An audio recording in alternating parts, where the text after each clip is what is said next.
Okay, this is take three. Hopefully you can see me. Um,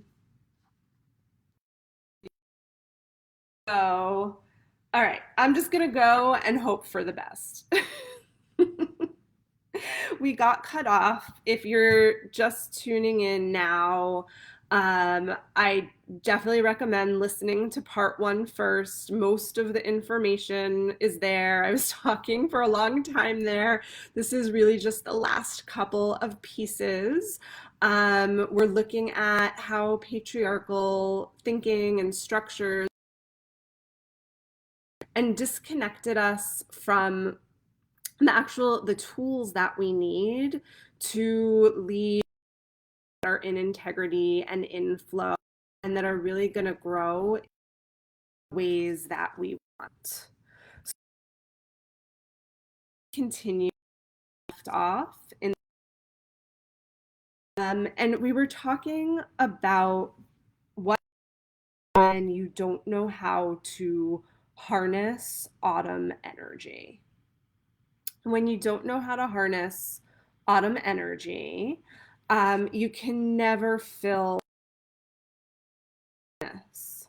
You always feel like you're not enough, right? Because you haven't been able to enjoy the fruits of your labor. You haven't been able to say, wow, I did that, right? So you never, I call it the well of enough. When you don't know how to harness autumn energy, you don't take pride in yourself and in your accomplishments. You have trouble honoring yourself and honoring all of your experience, whether it was a successful experience or whether there was adversity. When you can't harvest, you stop having compassion for yourself around the things that don't work out. Um, when you don't know how to harness autumn energy, you cling on to the things that didn't grow the way you wanted them to, and you have trouble then moving them into winter, into letting them go. When you don't know how to harvest, you probably find yourself jealous sometimes. Others who you think have more than you do or who've done better. So what's one way that you haven't been able to harness the autumn? And there've been so many technical difficulties. Also, just let me know if you can hear me and see me. I think that the live is working, but I feel with the technology. Can you guys hear me? Just let me know. I'm going to keep on going until I hear.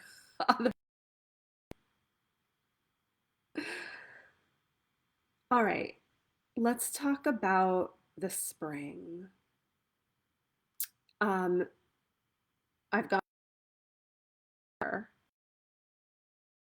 the spring is the rebirth energy, right? When we look outside in spring, there's new life everywhere. There, everything on the trees is beginning to bud and blossom. People out of hibernation. There's a newness to the world. When we're using spring energy well, we can start new things that are aligned. We are able to have those bursts of energy that are needed to, right? Like even when babies are born, mothers need like a dose of Pitocin system in order to like birth that baby. We need that in spring. Um, when we don't know how to harness the spring energy, then we have trouble starting new things. Or maybe proceed with new things that were absolutely positive are going to patriarchal structure before, if it's not perfect or we don't know it completely or fully, then it's not good, right? That so says patriarchy, right? But spring is different. Spring energy start even if you're not totally clear, right? Because spring is a little bit in the dark, right? It's like winter moving into spring. It's not the full light. Know how to harness spring, we might be holding ourselves back from new things if we're not really sure about them. If we're worried that we're going to look foolish, then that can get in our starting new things well. Sometimes when we have trouble harnessing spring and initiation energy, we start things, too many things, right? That we just can never finish. We can't move them. So we start things, but we never complete them or we never grow them. Sometimes when we start things, but not with a solid foundation, is in part underground work, like the roots are getting stronger and get strong in the spring. So sometimes we start things, but we don't set for the program, for the marketing, do the website, for how we're going to work with a particular client, right? Whatever it is. And then, they don't end up growing because of that. So what's one way where you might be having some trouble with the spring? What's one way where you might be having with the spring?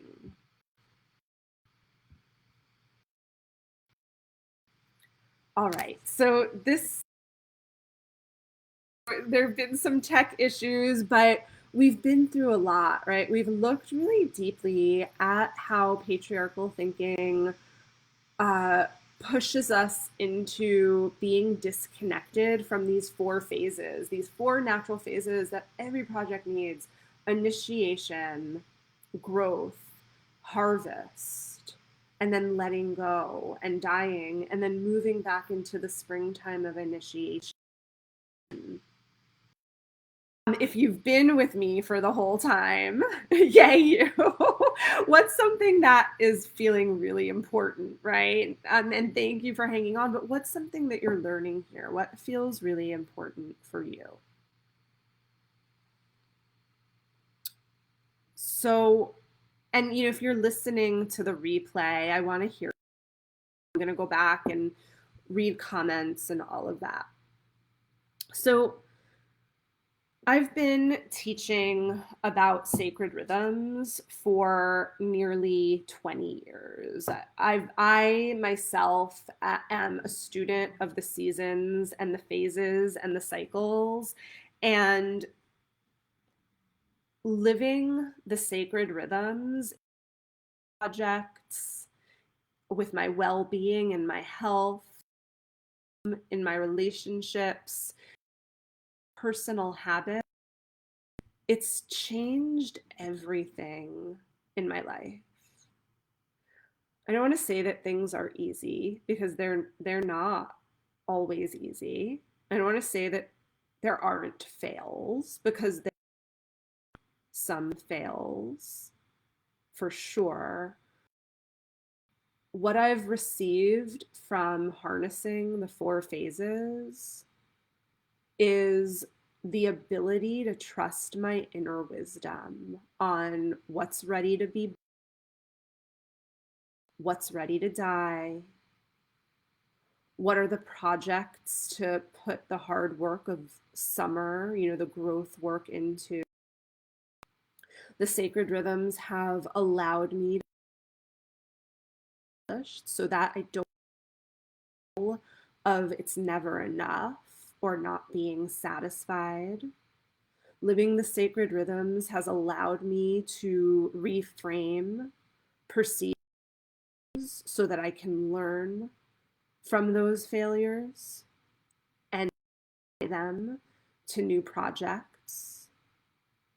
Living the sacred rhythms has allowed me to let go of things that I just didn't need anymore. I never would have been able that I have today. Never would have been able, you know that I grew up in the Northeast and I said I would never leave for various reasons. I won't get into all of them now, but I did eventually leave and I moved to a blessing for me. But if I didn't harness the energy of winter, the energy of letting go and destroying what no longer serves, I never would have been able to make that move. So this changed my life profoundly and for the best. It has helped me flow and be in rhythm and be more efficient in times that I'm meant to be more efficient. And it's changed the lives of so many people that I've taught the sacred rhythms over and over and over and over again. It's one thing to learn cognitively about the 4 phases, about winter, and harnessing, like we've done today. It's one thing to understand intellectually, but it's a wholly other thing to learn how to embody the energies of the 4 phases, how to embody initiation, how to embody the harvest, how to embody. Embodiment means not only intellectually understanding the energetic phases, but also doing the deep and sometimes challenging work of really owning them on the emotional level, on the spiritual level, and on the somatic level in your body, heart, mind, and soul, all of it. Embodiment means doing the big work of bringing each of these 4 phases out of the shadows, able to call upon these energetic phases whenever you, so that the energy of them can flow through. And that's exactly why rhythms course.